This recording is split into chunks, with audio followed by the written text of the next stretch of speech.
Good morning, folks. We're starting with the latest animation from Goddard's Scientific Visualization Studio. Using data from the ICESat, the full video is 6 minutes long. We've just cut a few scenes here in hopes of inspiring a click to go check out the full video yourself.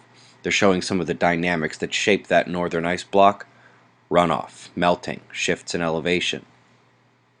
The GPM is up, running, processing, and returning our first data. This is the upgrade from the Tropics mission, not just in global coverage, but in its imaging capabilities as well. We're looking at the first product, analysis of a tropical storm in the Pacific. Can't wait for the public site's full functionality. Quickly wanting to share a shot from an astro observer. Chris has been helping us with a few items and sent in this beauty here. His posts and others can be found at Astronomy Forum. Great to see you guys getting involved. 24 now dead in the Washington mudslide, with 100 still missing, and a report from the USGS linked for you below the video. Something potentially important: there will be a news announcement today out of Brazil. They will do an English summary, but if anyone who speaks Portuguese is willing to give me a more thorough review of the announcement, I'll give you a free website membership for a year. More than one person can win it. In last night's news, I offered my confusion at the lack of rumbling on the Western Pacific. Oh, there you are, 6.3 overnight while I slept. It's almost the end of March, but the previous month's climate reports do take a while to come out, and we've been busy. The story here is that we were below average temperatures last month, some parts of the country more than others, with some heat actually out west and a solid mix of above and below average rainfall. Coming to the weather, where Gillian remains in the Indian Ocean, but the top watch in this location today is the Eastern Australian downpours. Ongoing. How cold is it in Western Europe? Don't answer. I know how cold it is. I can see that wickedly powerful high pressure cell that is confined enough to pull clockwise and bring Arctic air almost down to Africa.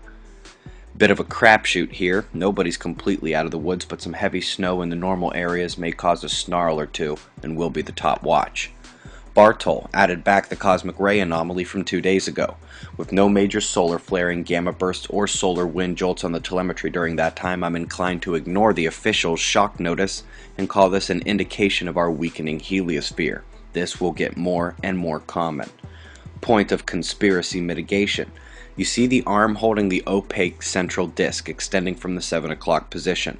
Well, when they flip SOHO, as they often do, obviously the arm flips sides, and they never ever get this without calibration needed.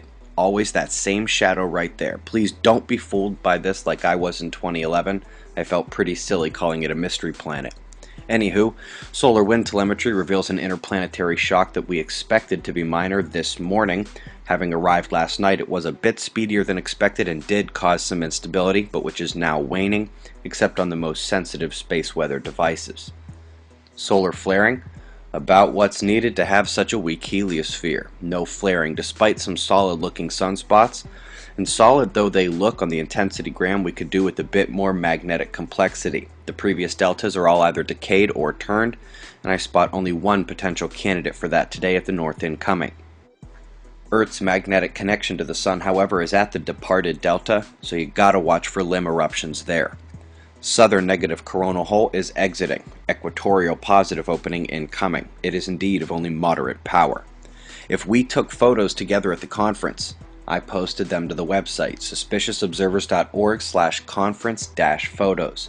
Those who asked about sending them, you can download them right there off the page if you like, and I hope you do. If I can take a quick moment to mention that if you are new to the website, you will see an extra button in the middle of the menu. It disappears after you become a member, and if you are interested in a short evening space weather update, weekly audio podcasts, monthly special features, and a private forum, I humbly welcome you to join our website. It's just $3 a month or $20 for the full year if you can swing the load up front. Thin dark plasma filaments snaking around in eruption position. Eyes open, no fear. It's 6:40 a.m. Eastern Time, and that's the news.